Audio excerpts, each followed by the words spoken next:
और अब जिक्र पाकिस्तान स्टॉक एक्सचेंज का, जहां 100 इंडेक्स ने जुमेरात को नई तारीख रकम कर दी। कारोबार के दौरान 100 इंडेक्स ने 824 पॉइंट्स के इजाफे से 1 लाख पॉइंट्स का संगे मील उबूर कर लिया।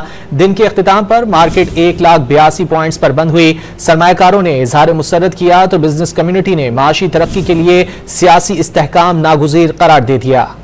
पाकिस्तान की मईशत ने आलमी शाह सुर्खियों में जगह बना ली। सियासी कशीदगी थमते ही स्टॉक एक्सचेंज में तेजी आ गई। कारोबारी हफ्ते के आगाज में 3,500 पॉइंट्स गिरने के बाद मार्केट की सूरत हाल बिगड़ी और सरमायाकारों को 4 खरब रुपए का नुकसान उठाना पड़ा था। तहम गुज़श्ता रोज सियासी सूरत हाल बेहतर होने के बाद 100 इंडेक्स में 550 से ज्यादा पॉइंट्स का इजाफा देखने में आया और फिर इंडेक्स 99,239 पॉइंट्स पर जाकर बंद हुआ था। जुमेरात को स्टॉक एक्सचेंज 1,540 पॉइंट्स पर ट्रेड कर रहा था।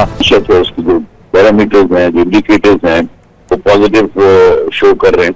ये ज़ाहिर इंडिकेट करता है कि पाकिस्तान की जो फॉरेन इन्वेस्टमेंट है, डायरेक्ट आउट इन्वेस्टमेंट है स्टॉक एक्सचेंज में, वो भी आ रही है और लोग भी पाकिस्तानी कंपनियों पर भरोसा करके उस पर इन्वेस्टमेंट कर रहे हैं। स्टॉक ब्रोकर्स ने उम्मीद जाहिर की कि आने वाले दिनों में इंटरेस्ट रेट में मजीद कमी होगी। इन्वेस्टर की तवक्कुआत हैं कि आने वाले वीक्स के अंदर जो policy next policy rate announcement होगा उसमें खातिर का कमी देखी जाएगी। इंटरेस्ट रेट कम होते हैं तो सर्टनली इक्विटी मार्केट के अंदर इन्वेस्टर इंटरेस्ट बढ़ जाता है। 1 लाख इंडेक्स तारीख में इससे पहले कभी नहीं देखा गया, लेकिन इसके बीच में बहुत ही ज़िगज़ैग आए और काफ़ी जो है पब्लिक को तकलीफ भी हुई क्योंकि वो इंटरेस्ट रेट बहुत ऊपर था, 22%। इस पर काम करना बहुत मुश्किल था। पाकिस्तान स्टॉक एक्सचेंज के 100 इंडेक्स से 17 माह में 40,000 पॉइंट से 1 लाख पॉइंट्स का तारीखी संगे मील उबूर किया, जो सरमायाकारों का मार्केट पर एतबार और भरोसे का वाज़ेह सबूत रहा।